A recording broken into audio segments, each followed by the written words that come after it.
사랑과 은혜가 풍성하신 하나님, 고난 속에서도 성령 충만으로 저희를 위해 온전히 순종하시어 부활하신 예수님을 찬양합니다.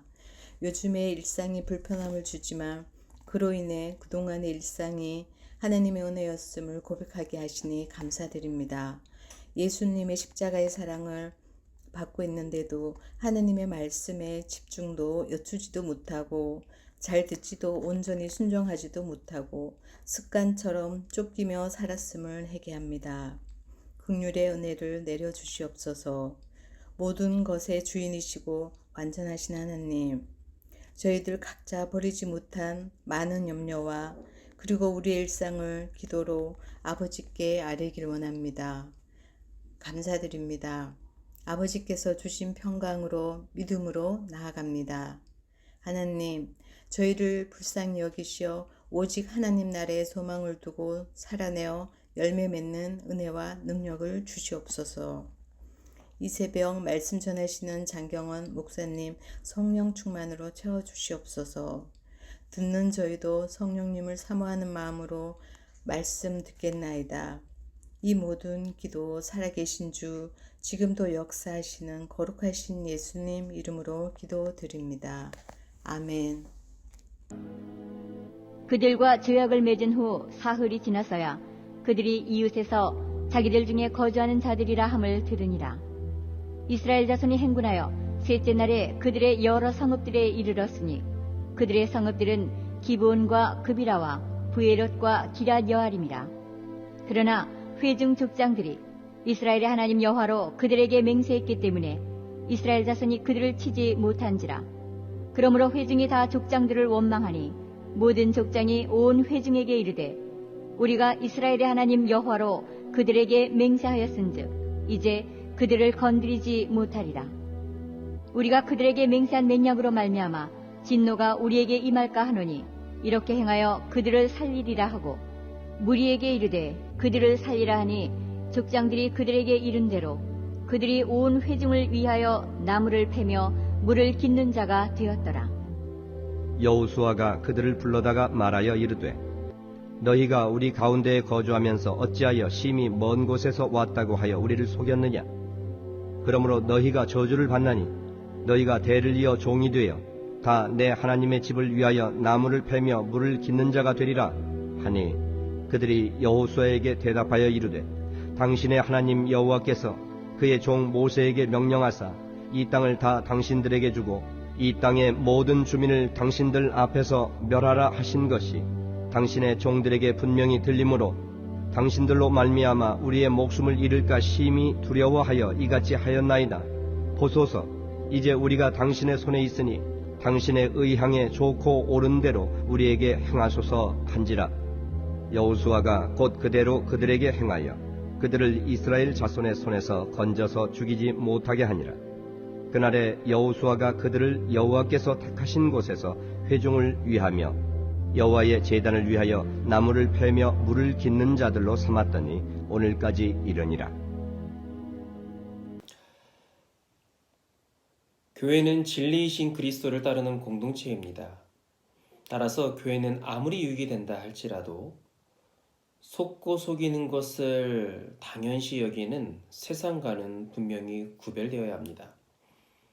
오늘 성경에 나오는 이 기브온 족속은 자신의 신분과 처지를 철저히 숨기고 속이면서 이스라엘 백성과 평화 협정을 맺게 됩니다. 결국은 그들의 거짓이 탄로나게 되고 이스라엘 백성은 여호수아와 족장을 원망하게 됩니다. 물론 이스라엘 입장에서는 거짓으로 이 계약을 맺었기 때문에 이것을 물릴 수도 파기시킬 수 있었지만 이 약속의 중심에는 하나님이 계셨기 때문에 또 그의 이름을 손상시키지 않기 위해서 그들의 약속을 끝까지 지키기로 결정을 하게 됩니다.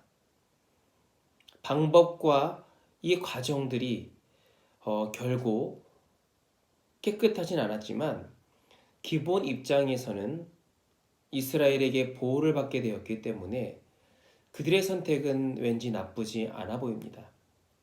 그러나 성경에서는 거짓 증언이나 거짓말하는 자를 철저히 경고하고 있습니다.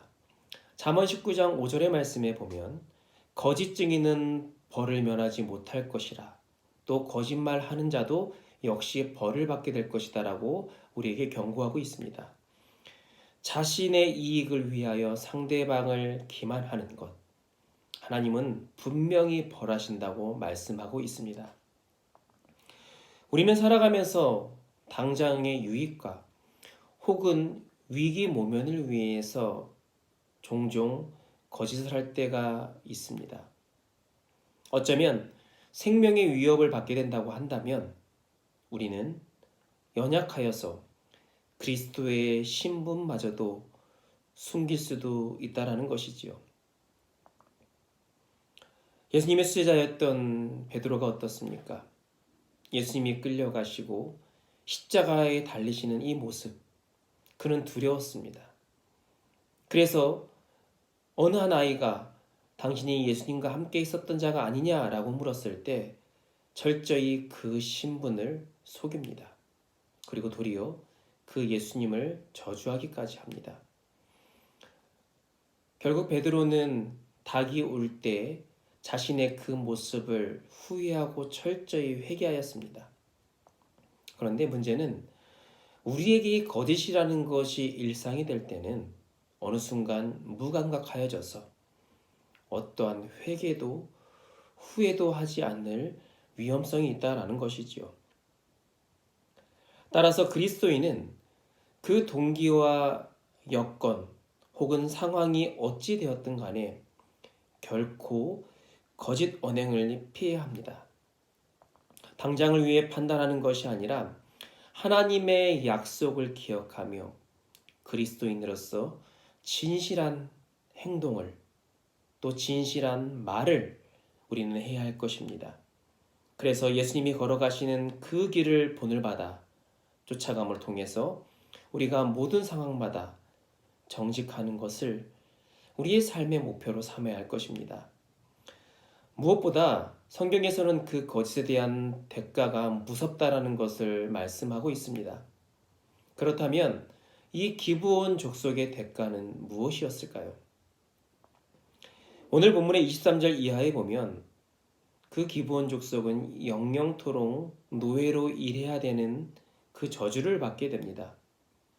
물론 악인의 장막에 거하는 것보다 주의 전에 문지기로 있는 것이 더욱더 유익하고 복되다라고 성경에서는 말씀하고 있지만, 그러나 그들이 애시당초 하나님의 나라의 가치를 알고 또 하나님의 도우심을 알고 있었다라고 한다면 그들은 당장의 이 위기를 모면하기 위해서 거짓을 하기보다는 하나님께 도우심을 구하고 정직함으로 나아가는 것이 맞았을 것입니다.